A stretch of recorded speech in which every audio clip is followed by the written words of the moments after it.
Tikulandireni pano pa Parliament Broadcasting chigawo chino chamasana pomwe komiti yofufuza za ngozi ya ndege ikupitiriza kukumana ndi mboni zosiyanasiyana. Kumawako komiti inakumana ndi amene ali nduna ya zachilungamo Honorable Charles amene anafotokozerapo mipata imene ilipo pa malipoti amene anaperekedwa mbuyomu okhuza za ngozi imeneyi. Komiti pamene ikupitiriza masana ano akhala akukumana ndi mlembi wa boma amenewa ndi Justin Saidi. Iwowa akuyembekezeka kuuza komiti za ndondomeko zimene zimasatiridwa pa ulendo wa boma. Nde akhala akukumana ndi amenewa komanso mboni zina amenewa akamaliza. Welcome to Parliament Broadcasting this afternoon segment as the ad hoc committee on the plane crash inquiry is continuing its inquiry with several stakeholders, several witnesses on this plane crash inquiry. In the morning, they met the Minister of Justice, that's Honorable Charles Mohango, who presented the gaps which were found in the previous reports which were presented, which were done on the inquiry. And now this afternoon we expect that Justin Saidi, that's the Chief Secretary to the government, will appear before the committee to explain more on the procedures taken on official travel. We also expect some other stakeholders, some other witnesses this afternoon. That's Mr. Charles Kasambala, who is a relation to the late former Minister of Justice, Honorable Kasambala, and Mr. Wapona Kita, who is a friend to the late. Just to take you back, the plane which crashed on the 10th June, on 9th June, the day prior, it carried the remains of the former minister to Karabe for burial. So it is necessary for the committee to also inquire more from the relations to rate Kasambala. So be with us as the committee will soon be commencing its inquiries. Stay tuned.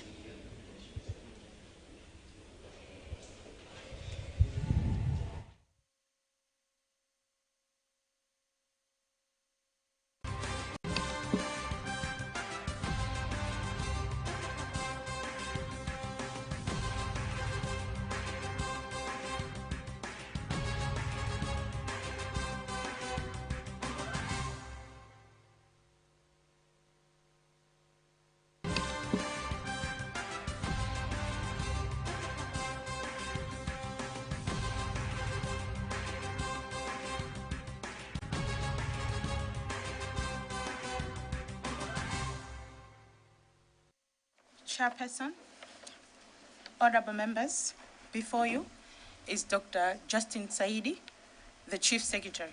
Thank you. You may take your seat, Chief Secretary.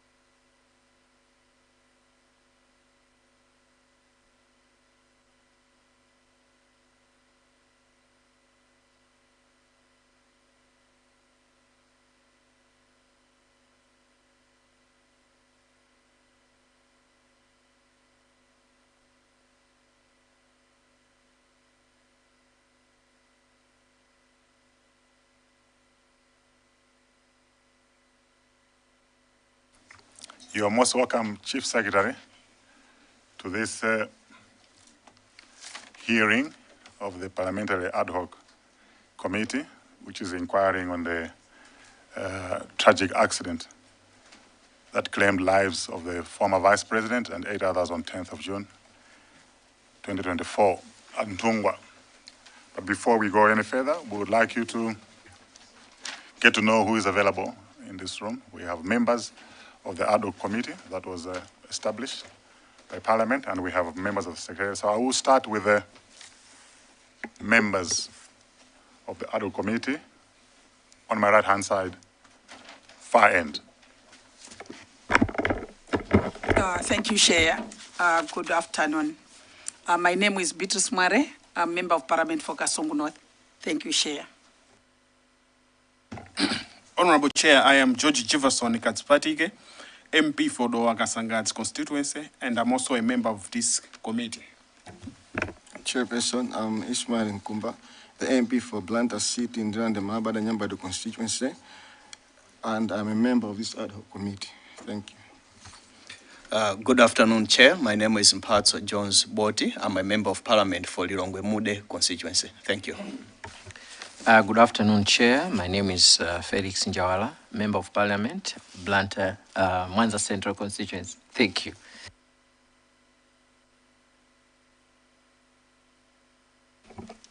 Good afternoon, Chair. You forgive me the mask because of the flu, but you know my face, so it's fine. I represent everything found in the Zagasina constituency, and my name is Joshua Malanga. Through you, Chair, my name is Dides Moses Mbengo, representing the people of Ncheuzo Zimvai constituency. Thank you. Afternoon, Chair. My name is Mackenzie Chipalamoto Nkwazi. I'm a member of Parliament from Katabe North, and I'm also a member of this ad hoc committee. Thank you. Chair, my name is Saveo Kafafa, Member of Parliament for the Zamayani constituency and a member of this ad hoc committee. Thank you. Good afternoon, Chair. My name is Dumisane Lindani, representing the people of Zomba Tondwe and a member of this ad hoc committee. Thank you. Chair, good afternoon. My name is James Mpunga. I represent the people of Zomba City South constituency, and I'm also the vice chair of this committee. I will request the leadership of the Secretariat just to introduce themselves. Thank you, Honorable Chairperson and the honorable members of the committee. My name is Joseph Manzi. I am the Deputy Clerk of Parliament responsible for procedural services.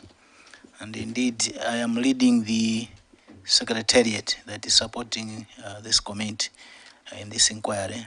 And the whole Secretariat is to your left, Honorable Chairperson. I thank you.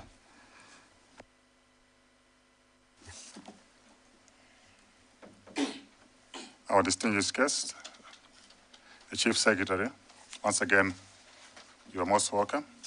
Just to refresh your mind, the committee was established by resolution of Parliament to conduct a thorough, independent, and transparent investigation. Our mandate is to conduct a fresh inquiry with a view to establishing facts, understanding what happened, and making recommendations to Parliament in the interest of truth, accountability, clarity, and the prevention of future tragedies. In terms of the purpose of why you are here, I will read out the summons that were issued for you to be present in this building. You are here to testify on government standing procedures and practices as follows. Delegation by the President to any person to represent him on an official function and how the same is communicated to the concerned persons. 2, coordination of travel arrangements for a Vice President and determination of the mode of transport. 3, the role that the OPC plays in the procurement of aircraft from the Malawi Defense Force for use by the Vice President. 5, standard practice and procedures governing travel, the coordination of inter-ministerial arrangements, and any decisions, instructions, or approvals relevant to an official trip undertaken by the Vice President.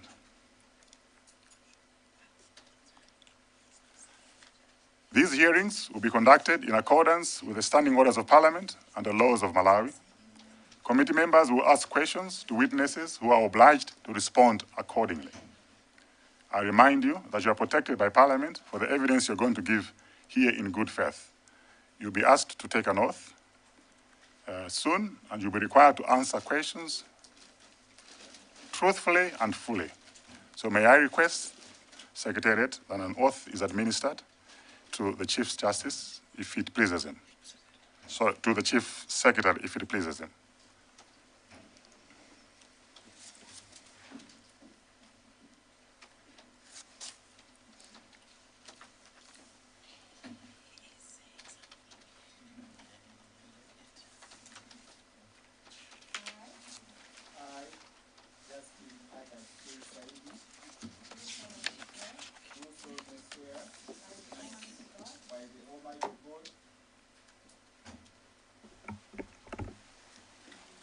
That the evidence I shall give that the evidence I shall give shall be the truth, the whole truth, and nothing but the truth. and nothing but the truth. So help me God. So help me God.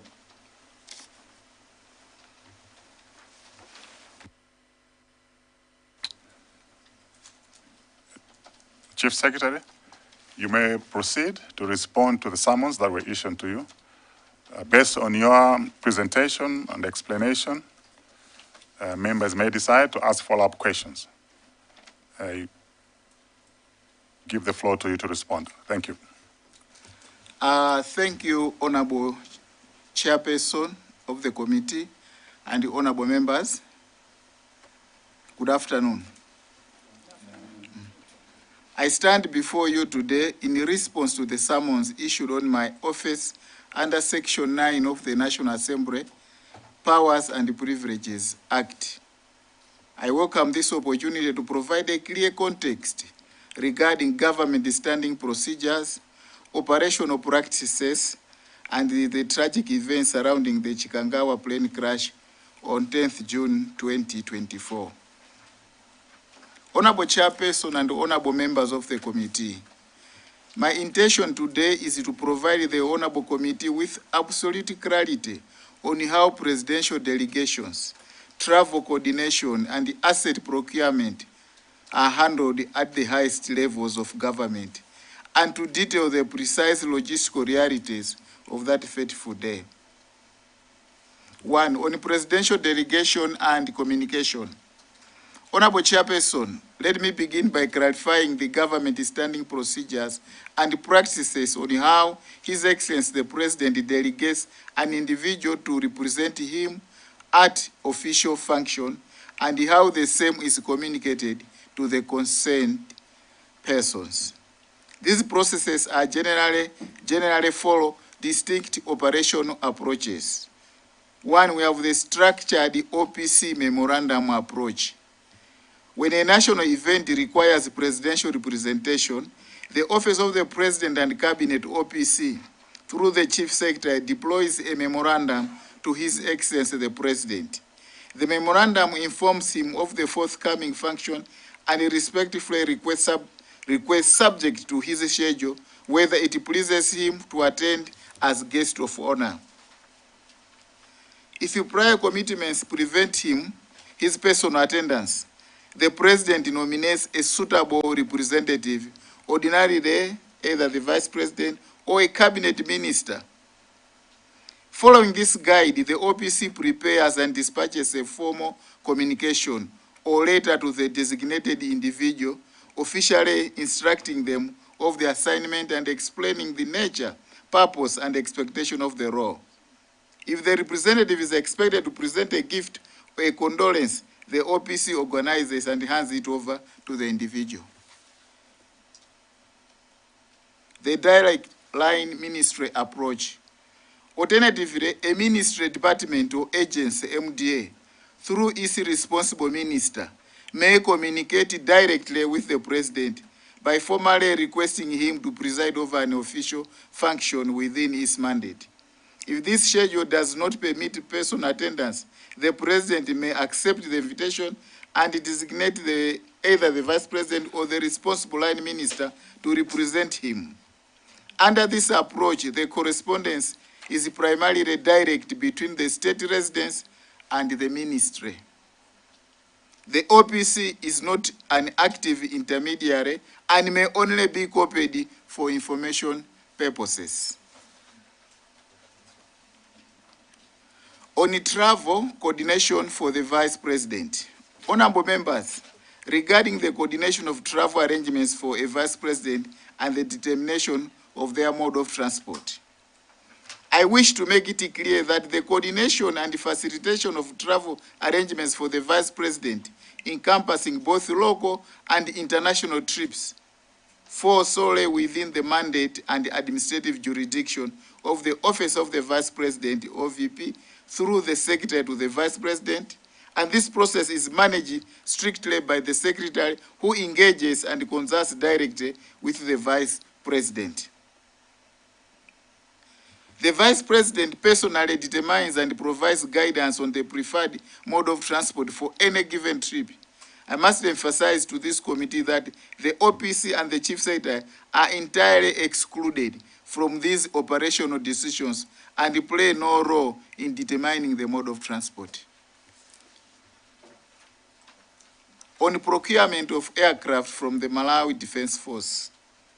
Honorable Chairperson, this brings me to a crucial point of clarification regarding the procurement of aircraft from the Malawi Defense Force, MDF, for use by a Vice President.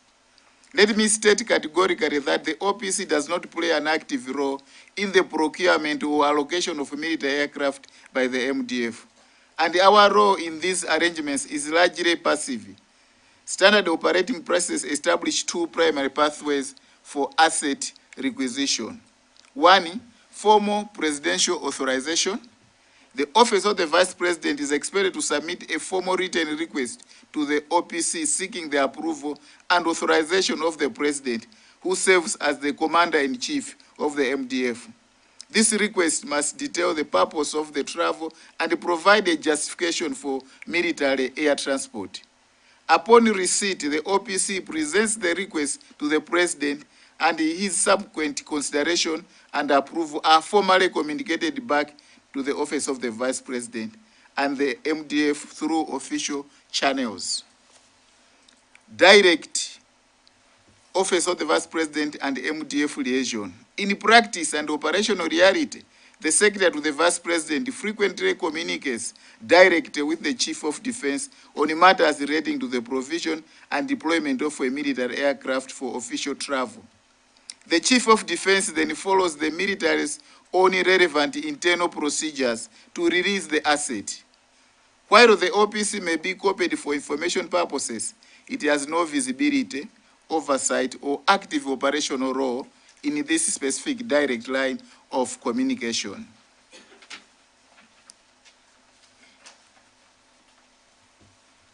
Honorable Chair, I stop there. Thank you so much.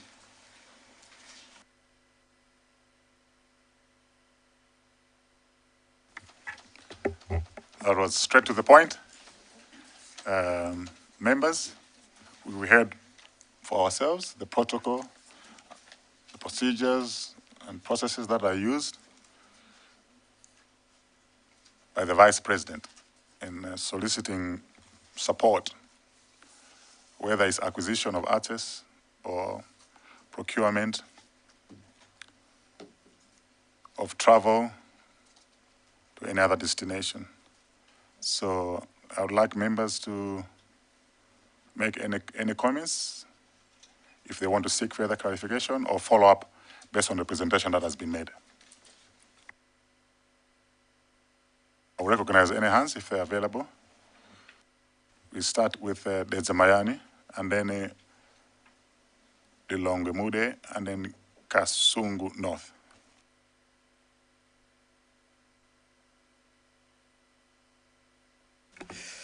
Thank you very much, Chair, to allow the people of Dezamayani to ask questions to the Chief Secretary.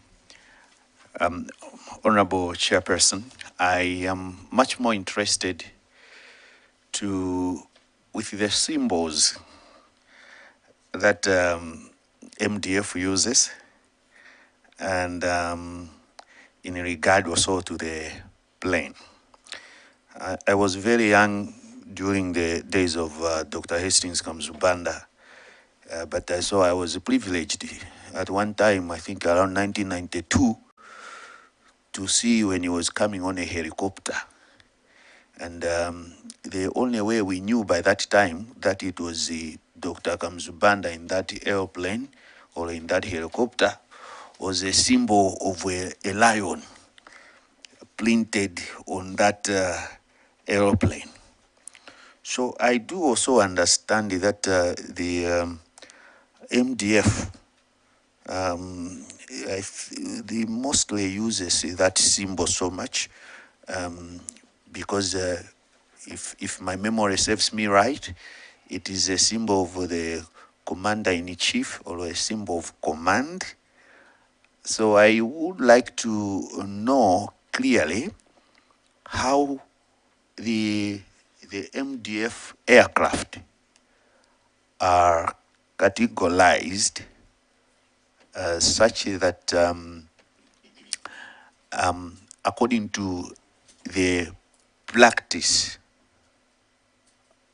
with those symbols and whatever in Malawi we use the flag and all these others. So I wanted to clearly know if today a civilian person, maybe like myself, I want to use that. How does OPC look at the use of its instruments or symbols of power? And in this regard, specifically looking at the arrangements on the travel of the office of the VP. Chair, if I may be more specific, because according to our laws, the office of the VP is a delegated office, and as such, the use of the other symbols and whatever, it is up to the discretion of the president. So that's my first observation on how it is they authorize such. The next thing I wanted, the second question, Chair, I wanted to know if in your reference, when a Chief Secretary, on the standard procurement memorandum, OPC memorandum approach, do we have, is it guided by any established statute, law, or procedures, or any other written protocol that exists? I know people change offices. I want to know if somebody new into the offices, either the office of the vice president or the office of the president and cabinet, will have access to such, or is it just a common practice which is not written anywhere, backed by any written formalities? I wanted that to be made clear to this honorable committee. Thank you, Chair. Next question, Lilongwe Mude. Thank you so much, Honorable Chairperson. It's a short question, which is basically I'm requesting your opinion, which is basically your recommendation, which you can make to the committee. You have made it very clear to the committee that the Vice President determines his own or her own mode of transport in any given trip. And it's managed by the office of the Vice President, and the OPC usually just observes. But then you make a very critical observation on page 5 on the formal presidential authorization of the use of the MDF aircraft. Formally, the office of the second vice president is supposed to write to the office of the president for authorization to use a military aircraft. However, you have observed that frequently the vice president communicates direct with the chief of the defense force without actually going through the formal mode of request. So I want to ask for your opinion and your recommendation on this. Should we keep the practice as it is, or should we always request the office of the vice president to be going through the president in requesting for the use of military aircraft? So you can offer your opinion on it or any recommendation on it. I just want to get it from your office. Thank you so much, Chair. No, I've got Kasungu North, and then I'll ask the Chief Secretary to respond. Thank you, Chair. Indeed, Kasungu North has got a question. And the question is on the presidential delegation and communication. We have heard that the president delegates. My question is, on this 10th June, was the VP delegated to represent the president? Thank you, Chair. So, point of order. We have stated that we have not called the Chief Secretary to respond to the incident of 10th of June because he was not in office. That question will be asked to the right officer, the right Chief Secretary who was in office at that material time. We have invited him to explain to us the processes, the guidelines that are there on how the office of the VP is handled. So if I request that that question should be withdrawn and used at an appropriate time when we invite the sitting Chief Secretary at that material time. Thank you, Chair. Noted. You have a question? I have a question, Chair, which I think you were going to recognize me, but without trying to reflect on you, the question which has been withdrawn, the witness has said something about it on page 7.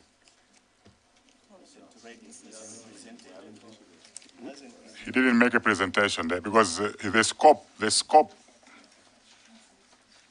of the inquiry was made very clear. I explained to him.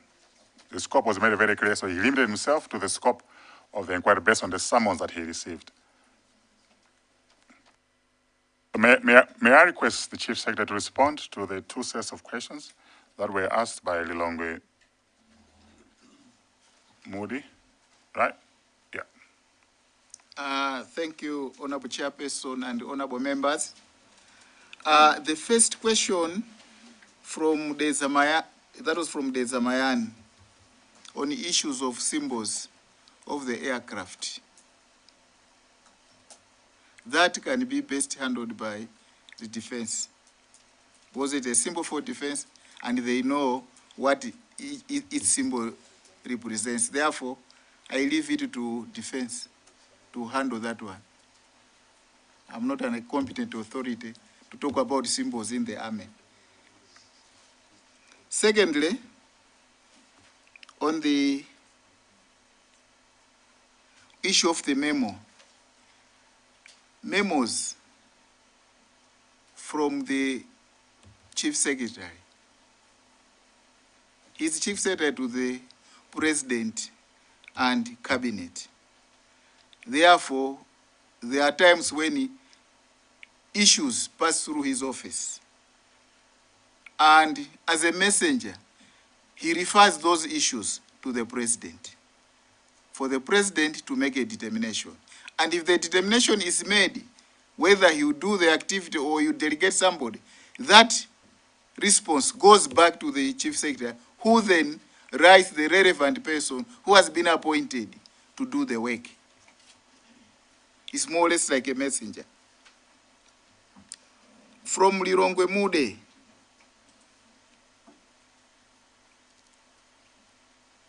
on issues of the Vice President determining the mode of transport.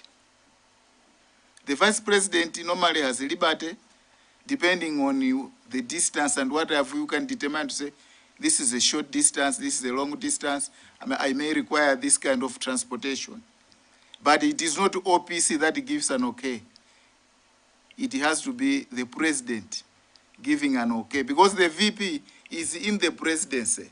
The presidency consists of the president, the first vice, and the second vice. They are all in the presidency. So the head is the president, and therefore it is always the president that will give a direction in that matter.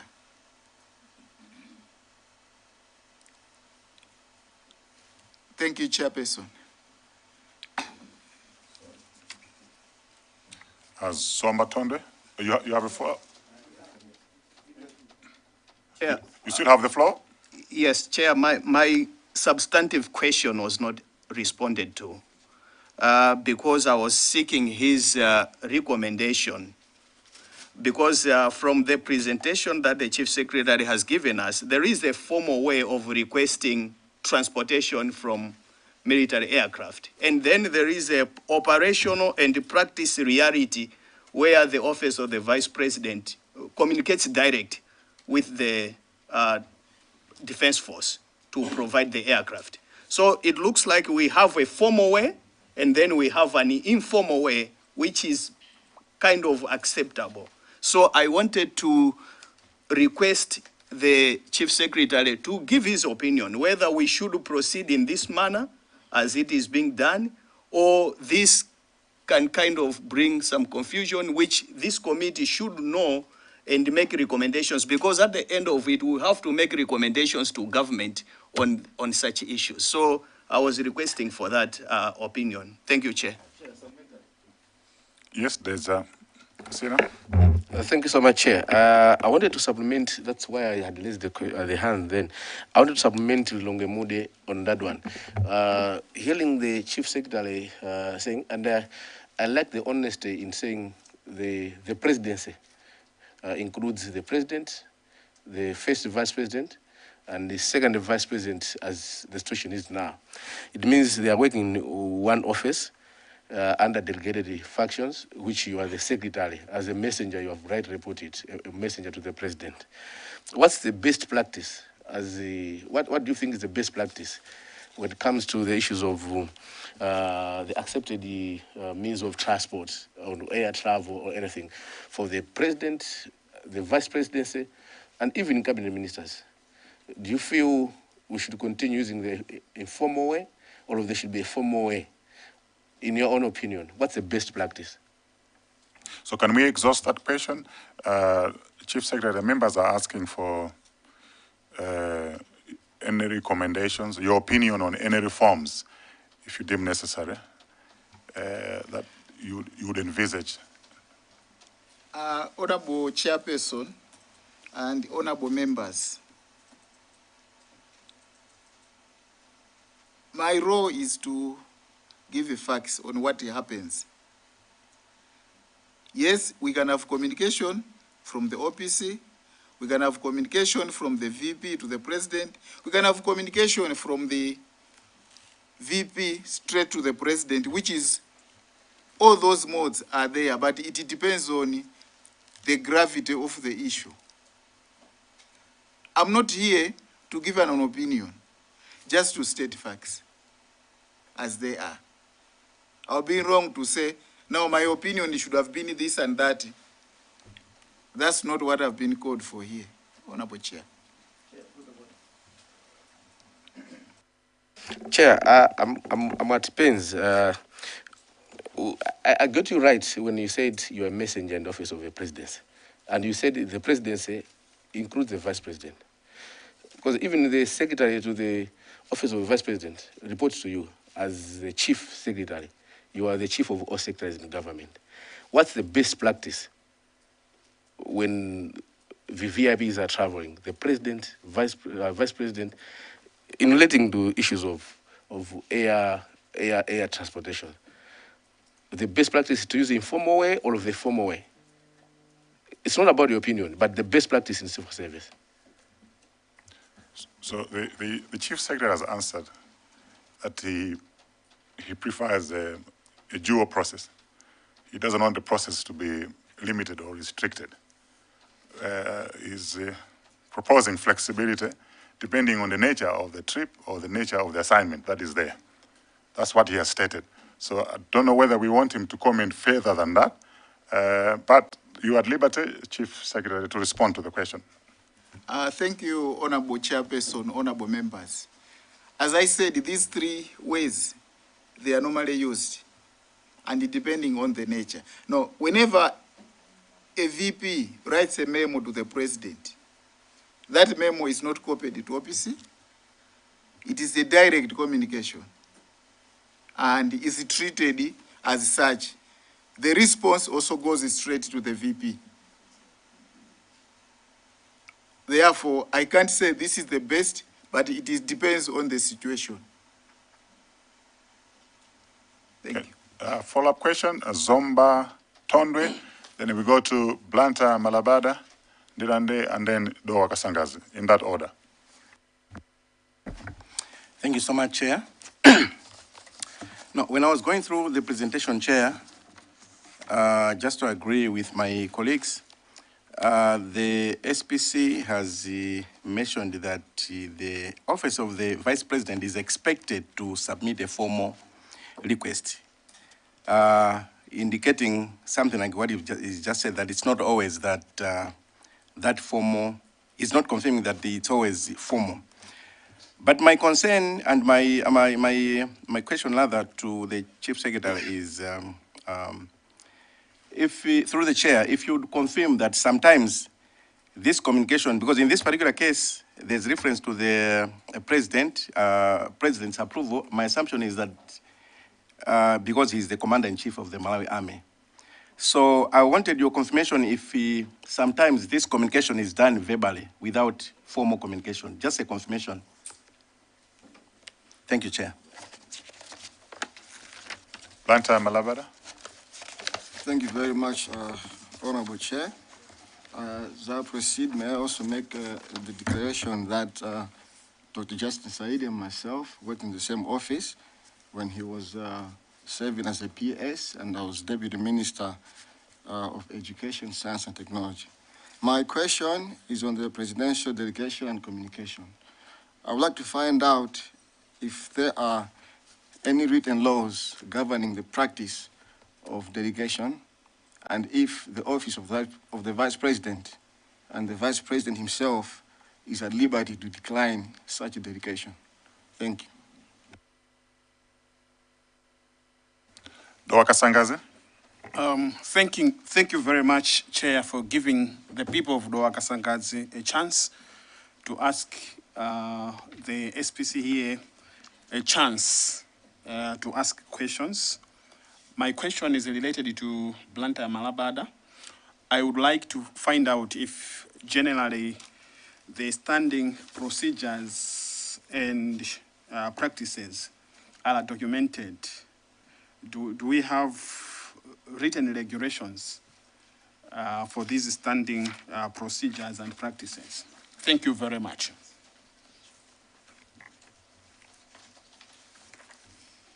Chief, you may respond to the three. Maybe, Chair, there might be a few more questions. No, I don't want to overload you with a lot of questions. I'll be ready to. You'll be ready? Yeah. Good. Let me take Mwanza Central, and then we come to Deza Mayani. Thank you very much, Chair. Good afternoon, SPC. I just want to find out if there are set procedures, safety procedures, when it comes to procurement of transport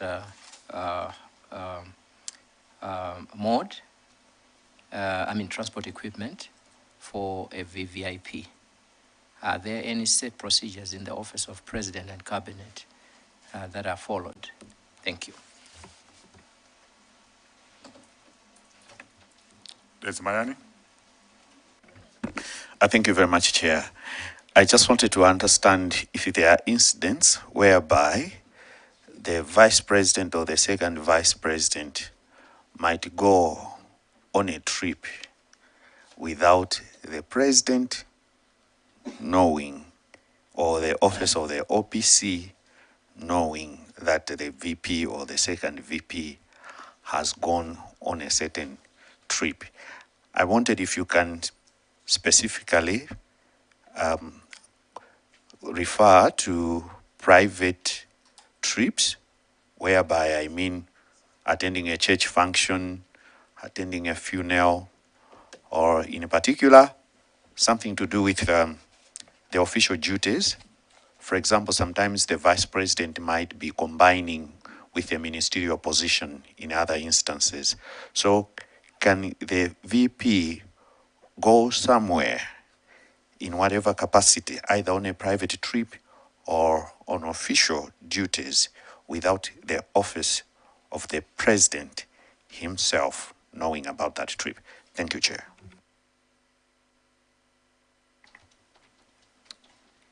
Chief Secretary, I think you have enough on your table. Can you take those questions, and we may determine if there's another round of questions later. Thank you, Honorable Chair and the honorable members. The first question was to confirm if at all sometimes the communication is done verbally. That I can't testify, because normally government procedure is that communication is written and it serves as a record for government. Verbal cannot be kept, but we require written communication. On Malabada, on the written laws on delegation of the VP, yes, the Constitution states on what happens when the president delegates. It is his prerogative to delegate any of his choice. But even the cabinet book also states on what the president should do in order to delegate somebody for a particular purpose. On Idoa Kasangazi, standing procedures written. We take the procedures from the cabinet book as well as the Constitution, which gives the president powers. On Maza Central, on set procedures on procurement of transport equipment. Ideally, the president, the vice president, or cabinet minister, they are given vehicles. And it is our assumption that those vehicles will be used for transportation locally. But in some instances where there is need for either speed or what have you, that's when those requests come in. But ideally, we provide vehicles for the cabinet ministers, for the vice presidents to use those vehicles for relevant trips locally. On my own, instances where both the VP could go out without the president knowing, that I can't tell, because whenever the VP wants to go out, has to write the president. And that doesn't pass through my office. So I can't tell that there was this trip that this went without the approval of the president, or this didn't write the president. That is a communication between the vice president and the president, or the first vice president, second vice president and the president. So it is communication between the two, which does not go through my office.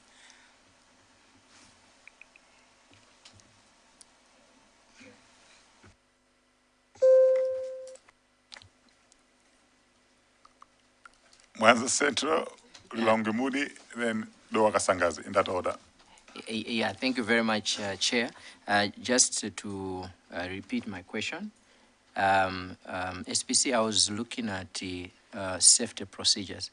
Yeah, if at all there are set safety procedures when it comes to procurement of equipment for travel for VVIP in your office. Longemudi? Chair, my request in a funny way is actually to you, Chair. If you would allow the Chief Secretary to complete his presentation, because I see the other slides that were not presented are actually responding to some of the critical issues that the Minister of Justice actually pointed out in the morning. So I think we could be benefiting from, because I think the Chief Secretary is reporting from the facts that are in his office. So these are the facts that I think would also help us understand what the Minister of Justice said in the morning. Thank you, Chair. So it's my request to you. Thank you. Doa Kasangazi. Thank you very much, Chair. My question to the SPC was whether standing procedures and practices are documented. And I am not satisfied with the response that I got because if I got him correctly, he was saying that he gets the standing procedures and practices from the cabinet book and the constitution. Are you trying to say that the standing procedures and practices are documented in a document that is known as cabinet book? I know the constitution of Malawi, but cabinet book, do you have a copy of the cabinet book which you can provide to this committee? Thank you very much, Chair. Chief Secretary, you may respond. There's a question on the safety procedures that the Mwanza Central is requesting. There's a question on documentation. And then I will give guidance on the Longemudi question. So I'll ask you to respond first. Thank you, Honorable Chair and Honorable Members. Regarding safety procedures, each office of the VP, there are security. There are people that handle issues of security and even issues of safety for the president or the vice president. Now, in that, even the transport that we give them is secured. And we are assured that the vehicles are manageable and they'll be able to be used in the proper way to reach the destination. But this event is a different event which we have no say on it because it happened, but we are not there. Maybe those that will come after me will be able to explain why. But I can't go further than this. Issues of the facts that you mentioned. If you go to the recording, there's where I stopped. And that is the record that I'm giving this House. Because we are advised just to state clearly on the procedures. Nothing more on the 10th. That's why I cannot say something about the 10th. I was not there. I was not the chief secretary at that time. So why should I say that? That's why we have just given you the facts regarding the operational procedures and not what happened.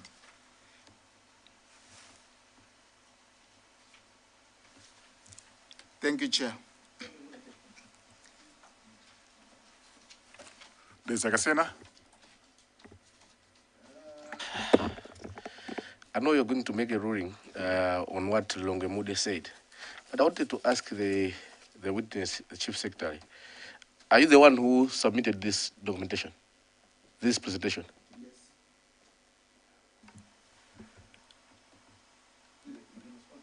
Yeah, yes, I submitted that one. Thank you. So, Chair, the witness has submitted this, but has only made your presentation up to page 5. And then we have some information which he has agreed that he's the one who submitted it, but he didn't speak to it. 3 pages. So you asked me as a chairman to look into the matter. So I'm going to give you direction. Is that okay? That's what I've been asked. So you're following up on the same question that was asked earlier on. Yes, please. So I'm going to respond and give direction. Correct? That's what you want. So we're speaking the same thing. So I will give direction on how we should proceed, because the presentation is not complete. But there's a reason why the presentation was not complete, because we confined him to speak to the practice on how the office of the PP is handled. We didn't want him to speak about the incident, okay? But the report captures the incident, because there is a record in his office that he has found, that he has captured in his presentation. So there's nothing to hide in that particular manner. He might as well complete his presentation. So, Chief Secretary, there was a reason why you stopped, okay? But we are giving you the freedom to complete your presentation, starting from, was it page 7? No, from page 6, Chair. From page 6. From page 6. So if you can, in the same manner that you presented before, take us through page 6. Page 6, page 7, and page 8, Chair. Yes. Honorable Chair, the report was conclusive, but then what I was given and what my mandate here is just to state the procedures and not go up to 10th. That will be handled by other people that will go. Otherwise, I will not have answers from those areas where, how did it happen on this day and what have we. So that's why my focus has been on the procedures that you requested. So the procedures end where I have stopped. Can I recognize first, there's a Mayani? Yeah, thank you very much, Chair. I just wanted to appreciate, in terms of my previous question, I'm just re-emphasizing that there are incidents where ministers, vice president, go out somewhere without communication with the president, which you have replied somehow. But then that brings me to my second question. In terms of governance, you have said you need written communication. Where are we putting the phone calls between the offices? I just wanted to appreciate, because at the highest level of governance, where are we putting the phone calls for the sake of practice, just in case this happens? I may give you an incident, like what I hear about the American protocol.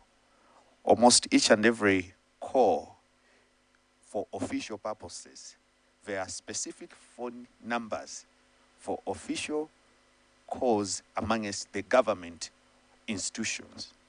And especially if you are calling to the White House, one thing that you should expect is that that phone is being recorded for record purposes. So my question is, in our practice here in Malawi, where are we putting the phone calls and what are our protocols on that aspect, so that tomorrow somebody should not say, you didn't write anything to me, but I will say, I called you, and then you say, I don't have a record of that call. So I'm putting in terms of government protocols and procedures, because that's what I'm looking at in terms of where are we putting the phone calls on official communication as far as governance and authorization of issues is concerned at this moment or in practice. You've been in the civil service. One of the longest serving civil servants is yourself. Thank you very much, Chair. There's a Cassina. You had a follow-up question? Yes, Chair. Thank you so much. When I asked the Chief Secretary, witness this afternoon, he had confirmed that this presentation, this is coming from you. And he had said yes. Now, to say he cannot speak to it because he will not have answers on a presentation he has voluntarily brought into this committee this afternoon, I find that not pleasing for people of the Casino, because he has voluntarily given this document, and then he has chose to make a presentation up to page 5. If he knew he's not going to speak to the whole width, he could have just taken out these other pages and give us only this. Now, I also insist, Chair, that the Chief Secretary, he must read and speak to these 3 pages.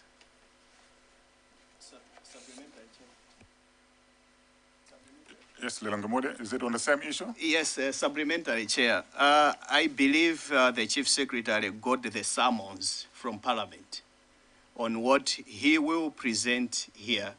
And he read the first slide, which includes page 6, 7, and 8. When you read the first slide, which he read, it includes page 6, 7, and 8. So it is also not pleasing for people of Lilongwe for the chief secretary to stop at page 5. So, Chair, we seek your indulgence. Thank you. That's noted. Lower. Thank you very much, Chair. I have noticed that the Chief Secretary has not responded to my question regarding standing procedures and practices vis-a-vis the Cabinet book and the Constitution. So, Chief Secretary, can you answer those pertinent questions that remain unanswered, and then we tackle the other issue on whether you should complete the presentation or not? Thank you, Honorable Chair and Honorable Members. There was a question about issues of phone calls. According to the Malawi Public Service Act, normally there must be that communication, written communication. And if you go even to our Constitution, Section 90, subsection 1, requires written communications. These are records that even after a long period, somebody will be able to go back and see. I don't know, after 10 years, you'll be going back to the phones.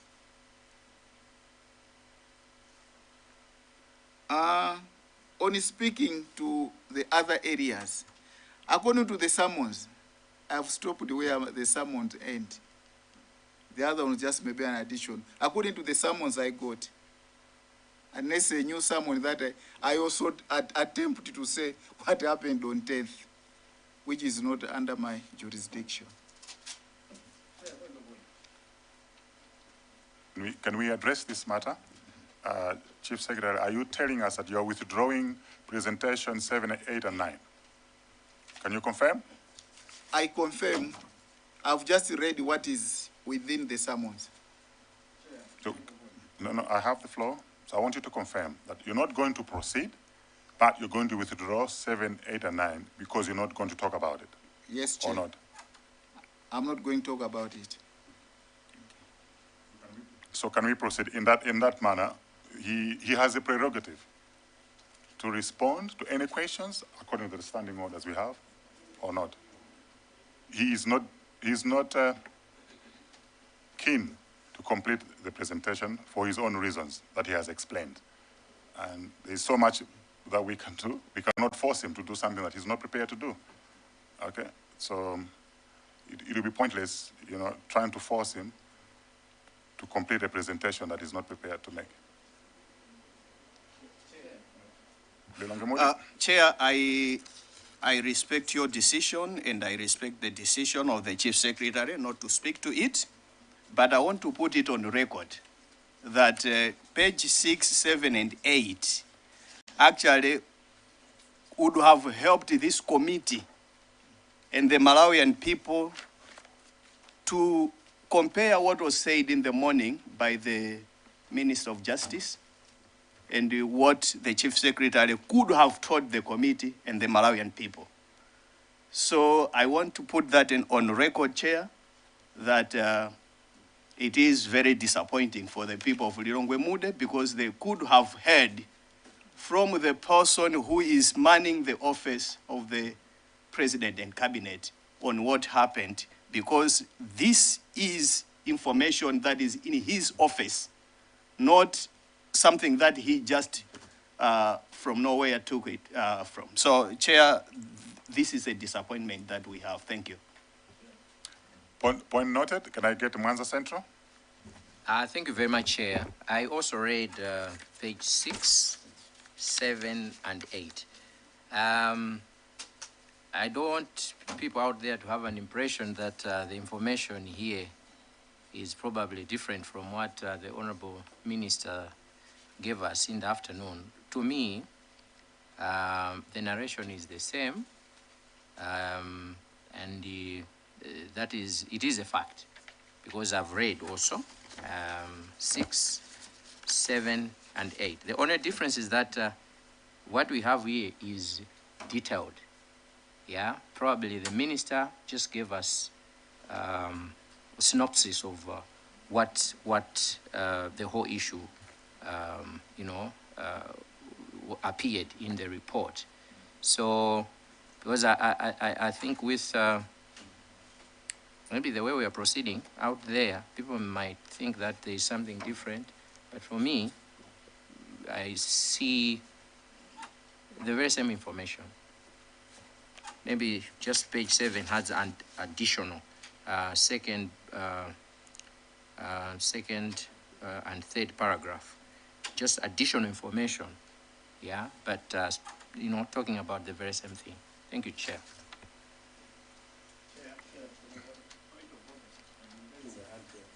You've been speaking.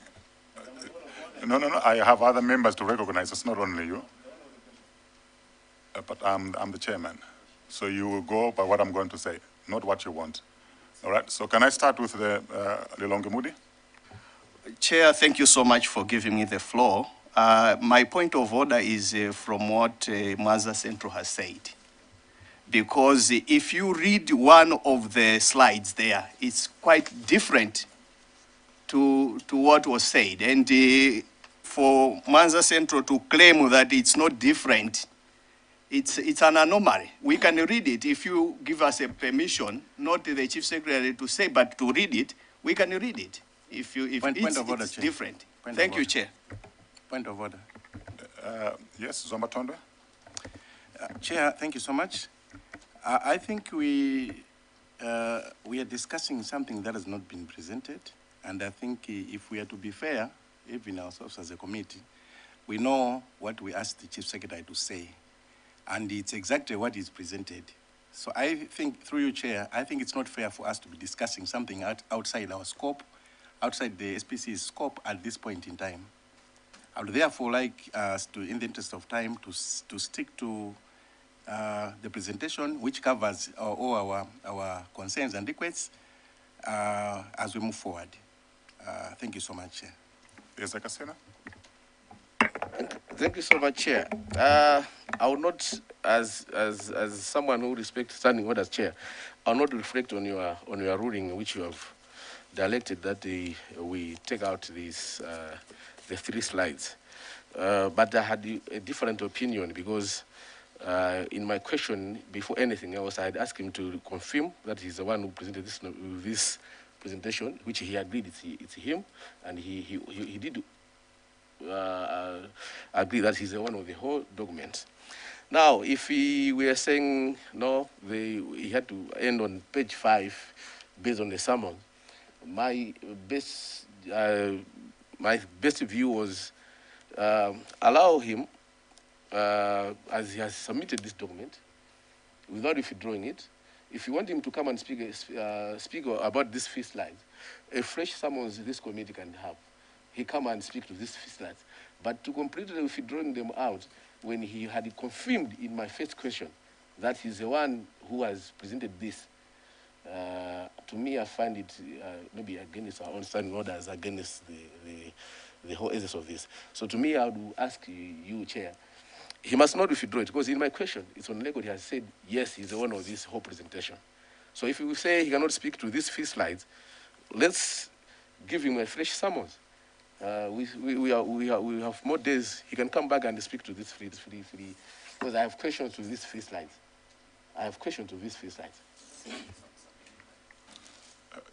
Let's cut it to the chest. So, you want to respond? Yes, Honorable Chair. I already said that what I have said is what is in the summons. What has been left out in the document, the issues surrounding the 10th. Now, the good thing is that you are not completing with me. There are people that were there available. They are the people that will respond to those issues, and not me. Thank you, Chair. Okay, so I think the The direction is very clear. We have summarized it very well. He's not comfortable to talk about the 10th because that was not, those were not the summons that were issued. But the members will be keen, will discuss whether fresh summons should be issued to you to come and respond.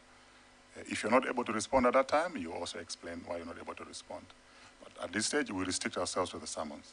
Okay? We cannot force you to speak beyond more than what you're comfortable now. You have restricted yourself to the summons. Okay? We will deliberate, all right, and issue fresh summons if necessary for you to complete the other slides that were not presented. I think that's a fair way of proceeding. So the matter is not closed. Okay? We will revisit the matter. Thank you.